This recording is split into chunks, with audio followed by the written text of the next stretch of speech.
सभी माताओं बहनों को मेरा कोटि कोटि प्रणाम। गणगौर की आप सभी को हार्दिक शुभकामनाएं। माता पार्वती और शिव जी का आशीर्वाद सदैव आपकी सुहाग पर बना रहे। एक समय की बात है, भगवान शंकर माता पार्वती जी एवं नारद जी के साथ पृथ्वी लोक पर भ्रमण हेतु चल दिए। वे चलते चलते चैत्र शुक्ल तृतीया के दिन एक गांव में पहुंचे। उनके आगमन का समाचार सुनकर गांव की निर्धन स्त्रियां उनके स्वागत के लिए तुरंत थाली में हल्दी और अक्षत लेकर के लिए पूजन के लिए वहां पहुंच गईं। पार्वती जी ने उनके पूजा भाव को समझकर सारा सुहाग रस उन पर छिड़क दिया और वे अटल सुहाग प्राप्त करके घर लौटी। धनी वर्ग की स्त्रियां कुछ देरी के बाद वहां पहुंची थीं और अनेक प्रकार के पकवान सोने चांदी के थालों में सजा करके लेके आई थीं। इन स्त्रियों को देख करके भगवान शंकर ने माता पार्वती से कहा, तुमने सारा सुहाग रस तो निर्धन वर्ग की स्त्रियों को दे दिया है, अब इन्हें क्या दोगी? पार्वती जी बोली, हे प्राणनाथ, उन स्त्रियों के ऊपर मैंने पदार्थों का बना ऊपरी रस का छिड़काव किया है, इसलिए उन धोती से रहेगा, परंतु मैं इन धनी वर्ग की स्त्रियों को अपनी उंगली चीर करके रक्त का सुहाग रस दूंगी और वो मेरे समान सौभाग्यवती हो जाएंगी। जब इन स्त्रियों ने पूजन समाप्त कर लिया, तब माता पार्वती जी ने अपनी उंगली को चीर करके उस रक्त को उनके ऊपर छिड़क दिया। जिस पर जैसे छींटे पड़े, उसका सुहाग वैसा ही पा लिया।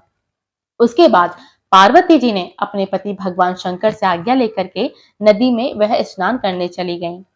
स्नान करने के पश्चात बालू रेत की शिव जी की मूर्ति बनाई, उसका पूजन किया, भोग लगाया, तथा प्रदक्षिणा करके 2 कणों का प्रसाद खाकर मस्तक पर टीका लगाया।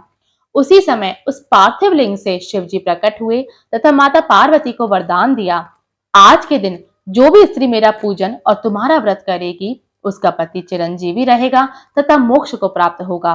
भगवान शिव यह वरदान देकर के अंतर्धान हो गए। इतना सब करते करते माता पार्वती जी को काफी विलंब हो गया।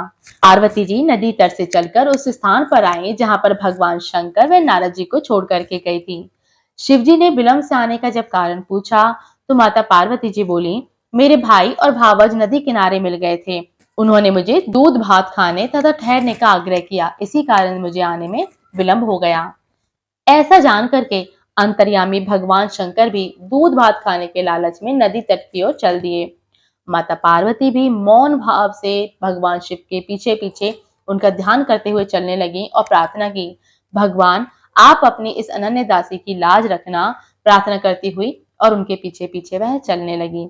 उन्हें दूर नदी तट पर एक माया का महल दिखाई दिया। वहां महल के अंदर शिव जी के साले तथा सहजल शिव पार्वती का स्वागत करने के लिए खड़े हुए थे।